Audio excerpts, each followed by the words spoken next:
السلام علیکم بچوں، ابھی ہم پڑھتے ہیں اردو لازمی برائے جماعت پنجم۔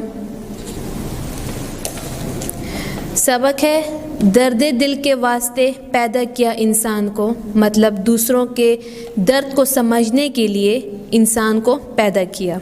آئیں تو ہم شروع کرتے ہیں۔ دوسروں کے کام آنا، کسی کی خدمت کرنا، ساتھیوں کی مدد کرنا خدمت خلق کہلاتا ہے۔ اس کا مطلب ہے بغیر کسی لالچ یا اجرت کے اللہ تعالیٰ کے بندوں کے لیے آسانیاں پیدا کرنا، اجرت معاوضہ۔ خدمت خلق بہت بڑی نیکی ہے، اس سے اللہ تعالیٰ خوش ہوتا ہے۔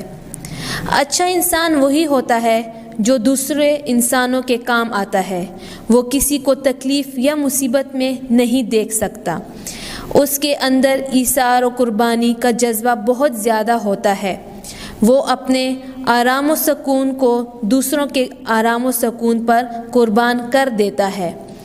وہ جو اپنے لیے پسند کرتا ہے دوسروں کے لیے بھی وہی پسند کرتا ہے۔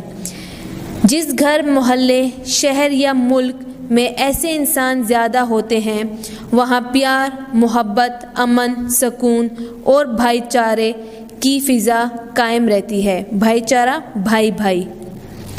بلال اچھا بچہ ہے، وہ ہمیشہ دوسروں کے کام آتا ہے، سب کے خندہ پیشانی سے پیش آتا ہے، اپنے دوستوں کو کبھی تکلیف نہیں دیتا، اپنے بہن بھائیوں کی مدد کرتا ہے۔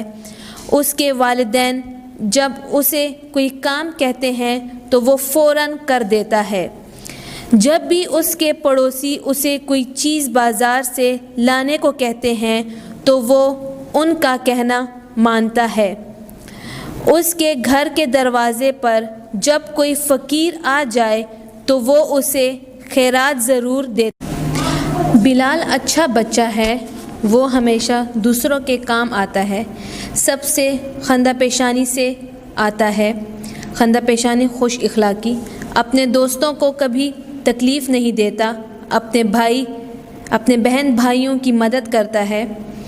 اس کے والدین جب اسے کوئی کام کہتے ہیں تو وہ فوراً کر دیتا ہے۔ جب بھی اس کے پڑوسی اسے کوئی چیز بازار سے لانے کو کہتے ہیں تو وہ ان کا کہنا مانتا ہے۔ اس کے گھر کے دروازے پر جب کوئی فقیر آ جائے تو وہ اسے خیرات ضرور دیتا ہے۔ بلال اپنی جماعت اور اسکول میں بے حد مشہور ہے کیونکہ وہ اپنی جماعت کے غریب طلباء کی مالی مدد کرتا ہے۔ اس کے والدین جو جیب خرچ اسے دیتے ہیں وہ اسے بچا کر رکھ لیتا ہے اور ضرورت پڑنے پر اپنے غریب ہم جماعتوں پر خرچ کر دیتا ہے۔ وہ اپنے اساتذہ کا حکم دل و جان سے مانتا ہے۔ اس نے اساتذہ کی اجازت سے اسکول میں ہی خدمت خلق کمیٹی بنا رکھی ہے، وہ اسی کمیٹی میں بڑھ چڑھ کر حصہ لیتا ہے۔ خدمت خلق کمیٹی اسکول میں سالانہ نتیجے کے موقع پر اعلان کرتی ہے کہ جو طلباء دوسرے ساتھی طلباء کی مدد کرنا چاہتا ہے وہ اپنی استعمال شدہ کتابیں، وردی یا جوتے وغیرہ اس کے پاس جمع کروائیں تاکہ ان مستحق طلباء کی مدد کی جا سکے۔ وہ نئی کتابیں، کاپیاں، وردی اور جوتے نہیں خرید سکتے۔ اس کام میں بلال سب سے آگے ہوتا ہے، وہ بغیر احساس جتائے ساتھی طلباء کی مدد کرتا ہے۔ تمام اساتذہ اس کے اس جذبے سے بے حد خوش ہیں۔ اگر بلال کو معلوم ہو جائے کہ اس کا کوئی پڑوسی، دوست یا جاننے والا بیمار ہے تو وہ اس کی عیادت کے لیے اس کے گھر ضرور جاتا ہے۔ ایک دفعہ بلال کے گھر کے سامنے بچوں کی ویگن اور سامنے سے آنے والی کار کا تصادم ہو گیا، ٹکراؤ۔ وہ ابھی اسکول جانے کے لیے گھر سے نکلا ہی تھا، بچوں کو زخمی دیکھ کر اس نے انہیں فوراً ہسپتال پہنچانے کی مدد کی۔ تمام بچوں کے گھروں میں ٹیلی فون کر کے اطلاع دی، خبر دی۔ اس روز اسے اسکول سے چھٹی کرنا پڑی۔ زخمی بچوں کی مدد کرنے پر بلال کے والدین نے اسے خصوصی انعام دیا، خاص۔ بلال کہتا ہے دوسروں کی مدد کر کے اسے خوشی ہوتی ہے، دوسروں کے کام آ کر اسے سکون ملتا ہے۔ اس نے خدمت خلق کو اپنا نظم العین بنا لیا۔ زندگی کا مقصد، اس کے دوست بھی اس کے اس جذبے کی قدر کرتے ہیں۔ بلال حضور صلی اللہ علیہ وسلم کی یہ حدیث اکثر پڑھتا ہے۔ ترجمہ: تم میں سے بہترین وہ ہے جو دوسروں کو نفع دے، نفع مطلب فائدہ۔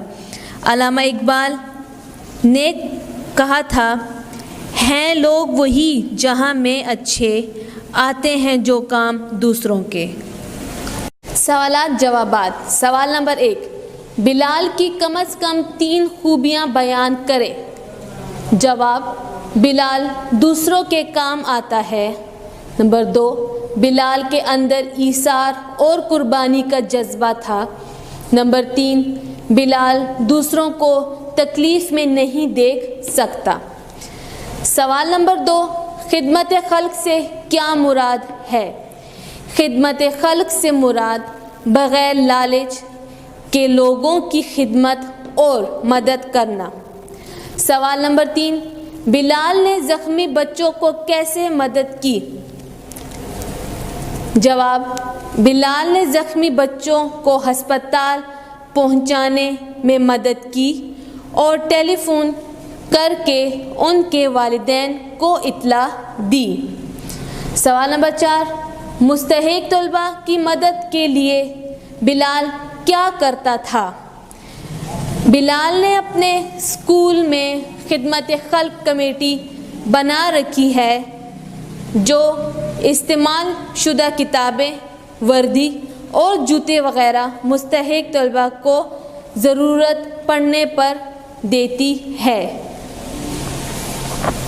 سوال نمبر 5، دوسروں کو فائدہ پہنچانے والوں کو حدیث میں کیا کہا گیا ہے؟